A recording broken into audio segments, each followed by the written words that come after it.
Wow, heute habe ich im Dino-Buch was so Krasses entdeckt. Kennst du den Ankylosaurus?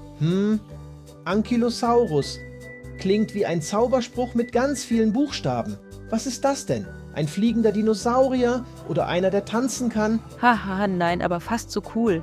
Der Ankylosaurus war wie ein wandelnder Ritter mit einer Rüstung aus Knochenplatten. Total gepanzert. Vorne, hinten, sogar auf dem Schwanz. Oh, wie ein lebendiger Panzer? Ja, genau. Und weißt du was? Ich habe dann gleich an so einen modernen Panzer gedacht.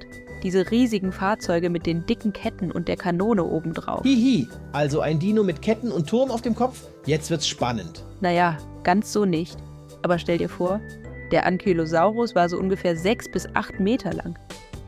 Wie ein ganzer Reisebus voller Knochenplatten. Wow, und wie schwer war er? So schwer wie 10 Elefanten? Fast.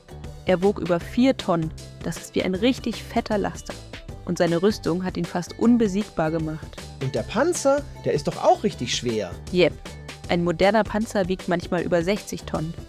Aber dafür hat er einen Motor und fährt richtig schnell für so ein Riesenfahrzeug. Und wie hat sich der Ankylosaurus bewegt? Auch mit so lauten Raupenketten wie der Panzer. Nein, eher langsam und stampfend. Aber er hatte dicke, kurze Beine, wie Stempel. Und das Coolste, hinten hatte er einen riesigen Keulenschwanz. Damit konnte er zuschlagen wie mit einem Dino-Hammer. Hihi, stell dir vor, der schlägt damit auf einen Panzer, bumm! Und die Ketten fliegen in alle Richtungen. Hahaha, ja. Und der Panzer? Der hat vorne seine dicke Kanone. Damit macht er Boom. Aber der Ankylosaurus hatte dafür seine Megapanzerhaut. Also eigentlich sind sie beide irgendwie Beschützer, oder? Der eine schützt mit Technik, der andere mit Naturrüstung. Ganz genau. Und keiner von beiden war so richtig schnell, aber richtig stark. Und beide brauchen einen guten Plan, damit sie sich bewegen. Der Panzer braucht einen Fahrer, der alles steuert. Und der Ankylosaurus, der hat einfach gemacht, was er wollte. Ich glaube, der hatte die Ruhe weg. So nach dem Motto, kommt mir bloß nicht zu nah. Schwanzkeule, zack. So einer hätte gut einen Schatz beschützen können. Oder das Tor zu einer Dino-Festung. Oder er hilft heute auf einer Dino-Baustelle und rollt einfach gefährliche Sachen aus dem Weg. Und wenn der Panzer und der Ankylosaurus mal Freunde wären, dann wären sie das Superteam der Stärke. Ein Team aus Muskelkraft und Technikpower. Und beide machen Brumm, aber auf ihre ganz eigene Art. Hihi, ich wäre dann gern der Funker, der die Befehle gibt.